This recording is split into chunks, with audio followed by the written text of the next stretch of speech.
அன்பான கர்த்தருடைய பிள்ளைகளே, இயேசுவின் நாமத்தில் உங்களை வாழ்த்துகிறேன். நன்மை கிருபையும் நாள்தோறும் என்கிற இந்த சிறப்பான நிகழ்ச்சியில் உங்களை பார்ப்பதில் நான் சந்தோஷப்படுகிறேன். நம்ம எல்லாரும் சேர்ந்து கர்த்தரை உயர்த்தலாம். சேர்ந்து பாடுவோமா?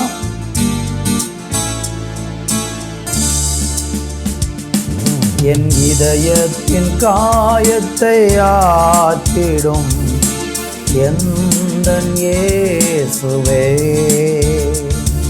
என் இதயத்தின் காயத்தை ஆற்றிடும் எந்தன் இயேசுவே, கரை காணா படகை போல தடுமாறும் வாழ்க்கையா, கரை காணா படகை போல தடுமாறும் வாழ்க்கையா,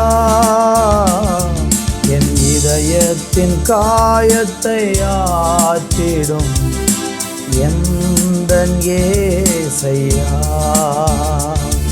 என் இதயத்தின் காயத்தை ஆற்றிடும் எந்தன் இயேசையா,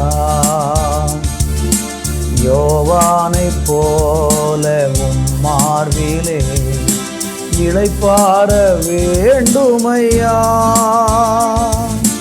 யோவானைப் போல மார்பிலே இளைப்பாற வேண்டுமையா, கரை காணா படகை போல தடுமாறும் வாழ்க்கையா, கரை காணா படகை போல தடுமாறும் வாழ்க்கையா, என் இதயத்தின் காயத்தை ஆற்றிடும் எந்தன் இயேசையா, என் இதயத்தின் காயத்தை ஆற்றிடும் எந்தன் இயேசையா.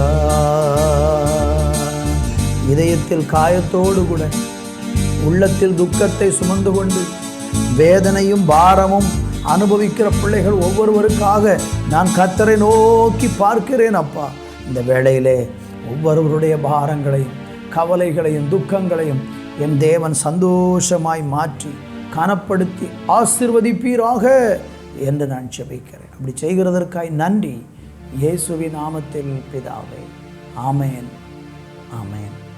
அன்பு தேவ பிள்ளைகளே, இந்த நாளிலே தியானிப்பதற்காக ஏசாயா தீர்க்கதரிசன புஸ்தகம் அதனுடைய 30ஆம் அதிகாரம் 26வது வசனத்தை படிக்கிறேன். கர்த்தர் தமது ஜனத்தின் முறிவை கட்டி அதன் அடிக்காயத்தை குணமாக்கும் நாளிலே சந்திரனுடைய வெளிச்சம் சூரியனுடைய வெளிச்சத்தைப் போலவும் சூரியனுடைய வெளிச்சம் ஏலத்தனையாய் 7 பகலின் வெளிச்சத்தைப் போலவும் இருக்கும் என்று நம்ம இங்கே பார்க்கிறோம். அருமையான கர்த்தருடைய பிள்ளைகளே, இந்த வேத பகுதியை நம்ம பார்க்கும்போது ஆண்டவராகிய தேவன் சொல்லுகிற ஒரு விசேஷித்த காரியத்தை நாம் இங்கே பார்க்க முடிகிறது. என்ன சொல்லப்பட்டிருக்கிறது? கர்த்தர் தம்முடைய ஜனத்தின் முறிவை கட்டி குணமாக்குவார் என்று நம்ம இங்கே பார்க்க முடிகிறது. இந்த உலகத்தில் நம்ம வாழும்போது பார்த்திங்கன்னா அநேக நேரம் நமக்கு காயங்கள் ஏற்படுகிறது. பல காயங்கள் சரீரப்பிரகாரமாக ஏற்படக்கூடிய காயங்கள் உண்டு. அந்த காயங்களையெல்லாம் நம்ம மருத்துவத்தினால் குணமாக்க முடிகிறது.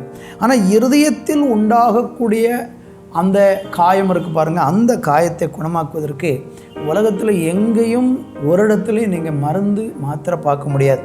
அதை ஆண்டவர் மாத்திரம்தான் நம்முடைய இருதயத்தின் காயத்தை முறிவை கட்ட முடியும். அதற்காக நீங்கள் எங்கே போனாலும் முடியாது. இயேசு கிறிஸ்துவின் அண்டைக்கு வந்தால் அவர் தான் நம்முடைய உள்ளத்தின் காயங்களை ஆற்றக்கூடிய தேவன். சங்கீதம் 107:20 நான் வாசிக்கிறேன், கவனிங்க. அவர் தமது வசனத்தை அனுப்பி அவர்களை குணமாக்கி அவர்களை அழிவுக்கு தப்புவிக்கிறார் என்று சொல்லப்பட்டிருக்கிறது. அப்போ ஆண்டவர் நம்மளை எப்படி குணமாக்குறார்? வசனத்தை கொண்டு நம்முடைய இருதயத்தின் அடிக்காயங்களை குணமாக்குகிறார்.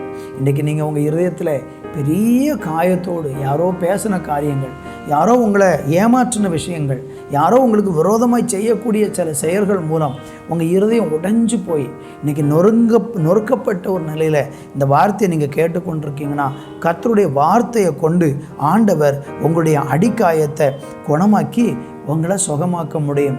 147 சங்கீதம் 3வது வசனத்தில் படித்தீங்கன்னா, இருதயம் நொறுங்குண்டவர்களை கர்த்தர் குணமாக்குகிறார், அவருடைய காயங்களை கட்டுகிறார் என்று சொல்லப்பட்டிருக்கு. அப்போ இருதயம் நொறுங்கி போன ஒரு மனுஷனுடைய அவனுடைய இருதயத்தை கர்த்தர் தான் குணமாக்க முடியும். இதுக்கு நீங்கள் எங்கேயுமே போக முடியாது.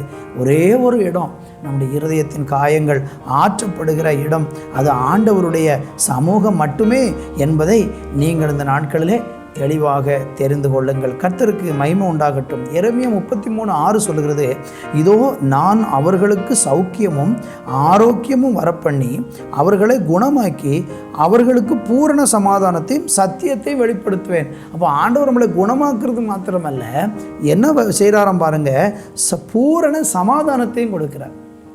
வேற எங்கேயும் கிடைக்காத அந்த விலையேறப்பட்ட சமாதானம் இயேசு கிறிஸ்துவினிடத்தில் இருக்கிறது. அவர் நம்முடைய அடிக்காயங்களை குணமாக்கி நம்மளை ஆசீர்வதிப்பார். நான் உங்களுக்கு ஜெபிக்கிறேன். நல்ல பிதாவே, இந்த வேலைக்காக நான் தேவனுக்கு நன்றி செலுத்துகிறேன். யாரெல்லாம் இருதயத்தில் காயப்பட்டு ஆற்ற முடியாமல், அந்த இருதயத்தின் காயங்களை குணமாக்க முடியாமல் அப்படியே காயத்தோடு வேதனையோடு வாழ்ந்து கொண்டிருக்கிறார்களோ, இப்பொழுது உங்கள் வார்த்தை அனுப்பி என் தேவன் அவர்களை குணமாக்கி அற்புதம் செய்யும்.